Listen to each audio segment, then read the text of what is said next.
Halo anak-anakku kelas 5, apa kabarnya nak? Semoga tetap dalam keadaan sehat ya. Jaga selalu kesehatan. Ke anak-anakku yang baik, tunjukkan dirimu bahwa kamu adalah seorang yang baik yang menjadi kebanggaan orang tua. Maka harus rajin belajar dan rajin berdoa. Sebelum belajar, mari kita berdoa dalam nama Bapa dan Putra dan Roh Kudus. Amin. Allah Bapa yang Maha Baik, kami mengucap syukur atas penyertaan-Mu dalam hidup kami. Kami mau belajar bagaimana para rasul-Mu Kau penuhi dengan Roh Kudus sehingga mereka bersedia menjadi saksi-Mu. Terangilah kami agar kami dapat mengembangkan diri menjadi saksi-Mu lewat perbuatan kami sehari-hari. Demi Kristus Tuhan dan pengantara kami. Amin. Dalam nama Bapa dan Putra dan Roh Kudus. Amin.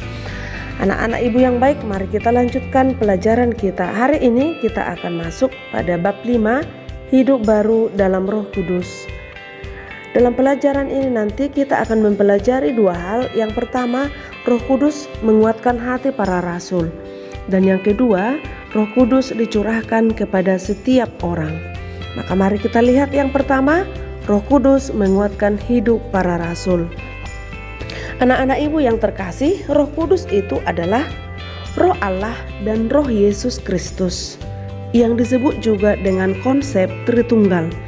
Tritunggal Maha Kudus, Bapa, Putra, dan Roh Kudus. Roh Kudus merupakan Roh Allah yang selalu menolong, memimpin, menghibur, dan menjadi teman kita yang setia. Pencurahan Roh Kudus terjadi pada hari Pentakosta, 10 hari setelah kenaikan Yesus ke surga, atau 50 hari setelah peristiwa kebangkitan Yesus dari kematian. Peristiwa ini terjadi di Yerusalem. Maka Roh Kudus turun atas para rasul terjadi di Yerusalem.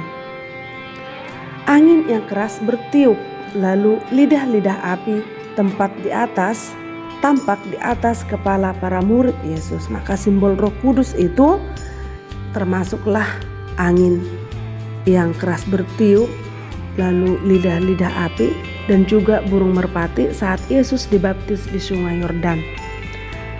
Banyak orang yang kemudian mendengar para murid itu berbicara masing-masing dalam bermacam-macam bahasa.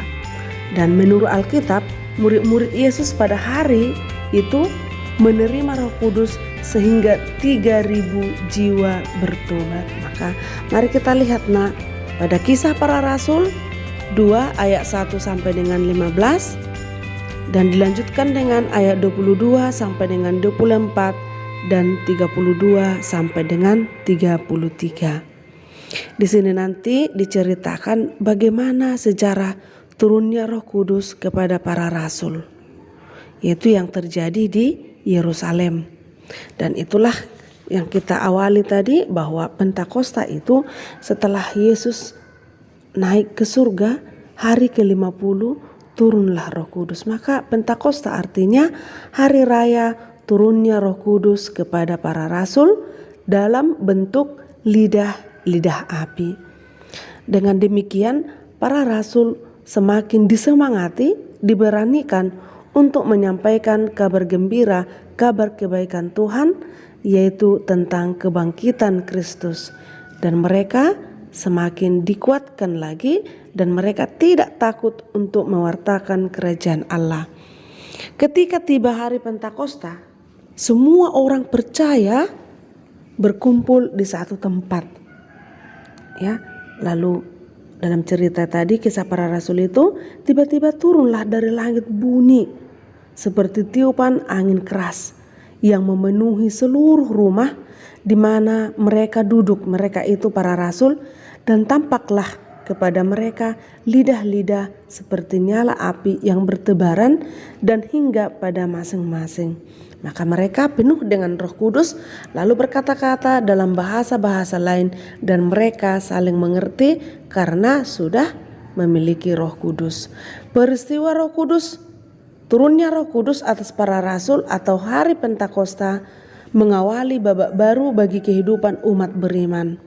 Maka disitulah nanti ada berdirinya gereja oleh para rasul setelah Roh Kudus turun. Maka sejarah berdirinya gereja perdana itu diawali dengan peristiwa Pentakosta, dan mereka banyak dibaptis, kira-kira menurut kitab suci 3.000 jiwa. Mereka dibaptis dan menjadi murid Yesus. Maka bagaimana cara-cara hidup mereka setelah dibaptis? Ya, boleh dilihat nanti bahwa mereka semakin bersatu, berkumpul, memecahkan roti dan berdoa. Mereka bertekun dalam pengajaran para rasul, saling berbagi, dan mereka disukai semua orang. Itulah ciri-ciri gereja perdana. Ya, setelah peristiwa Pentakosta, perkembangan gereja maju dengan pesat. Sejarah berdirinya gereja diawali dari peristiwa Pentakosta. Dengan kekuatan Roh Kudus kita harus berani melawan tantangan. Apa yang menjadi tantanganmu, nak? Tantangan arus modernisasi ya pada zaman ini yang menggoyahkan iman kita. Tantangan untuk main HP terus. Harus kamu mampu dan berdoa dengan kekuatan Roh Kudus. Malas belajar, malas berdoa, selalu melawan orang tua, itu tantangannya ya. Maka mohon terang Roh Kudus agar kamu menjadi anak yang baik dan berani menghadapi berbagai rintangan dan tantangan.